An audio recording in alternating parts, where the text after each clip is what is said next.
Welcome aboard. We'd like to show you what our view is here on the boat.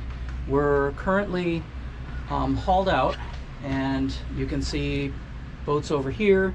There's somebody working there to put shrink wrap on the boat, and then we have a wonderful view. It's almost a little agoraphobic. What is it where you're afraid of falling? Oh, afraid of heights? Afraid of heights. Here, take a look over here.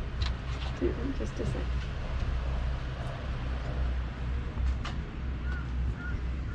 Don't look down. And be careful, you know.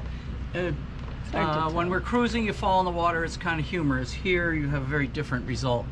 You can see how tight they put us in here.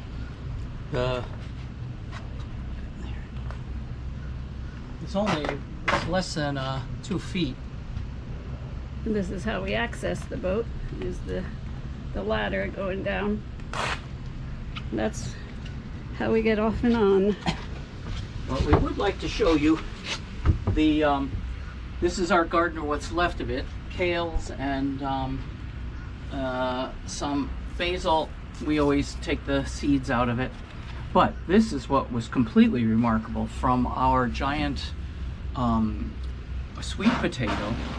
Just a single plant in one of these buckets, and this is the result.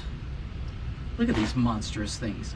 Now, we're pretty good at container gardening. We've been doing this for 30 years, so we know how to fertilize and whatever, but I mean, I have no idea if these are edible. We're gonna cut them open. Usually you cure them so they become a little sweeter. But we're leaving soon for we Florida, have to leave, so. and I don't think we're gonna take them with us. So it's this is more of a learning experience, or you know, a workout machine. And I'm sorry, I have to do the Madonna Vogue thing.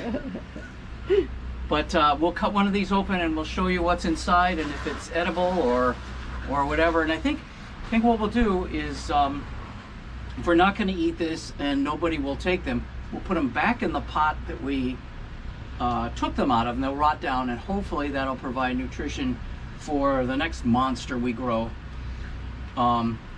That's a lot of calories for like a 4-gallon bucket. I mean, and they're in excellent shape. They were growing like this, and just this tip was sticking out. And you know, you never know what you're going to get. And we went, well, I don't know if there's anything there. And we kept very carefully digging around it. What else is in here? Yeah. Another Anyway. rock? No. So we'll see. If you needed a survival garden, this would be a good place to start. Anyway. And then the rest of our,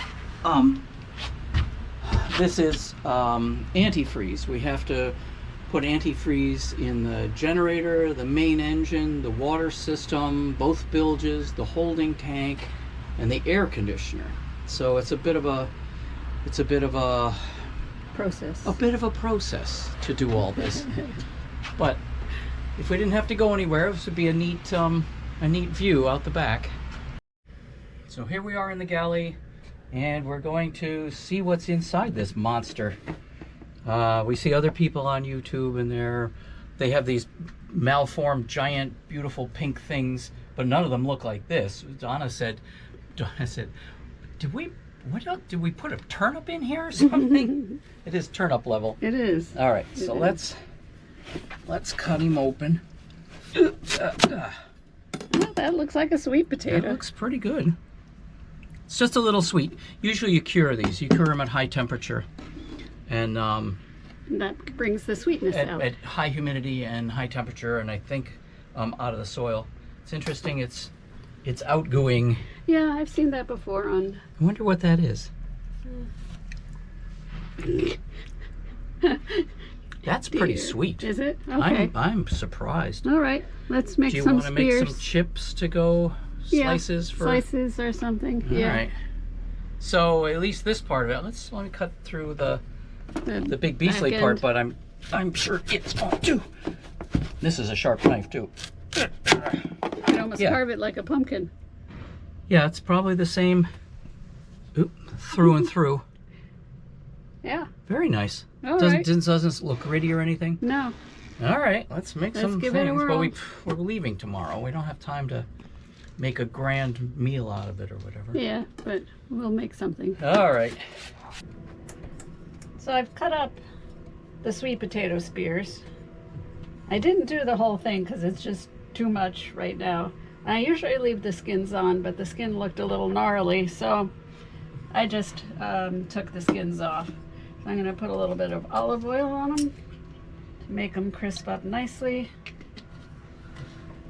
I like some black or white pepper. This is our white pepper mill.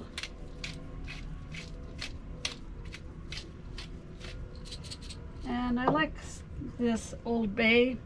It's a nice combination of spices, gives it a little bit of heat, lots of garlic and other good yummies. So I'll just put a bunch of that in, mix it together, and then once the chicken I have in the oven is done, I'll stick them in there on 425 until they get nice and crispy. And we'll see how it goes. 5 minutes and our spears are ready. I do a lot of my cooking in a little toaster oven.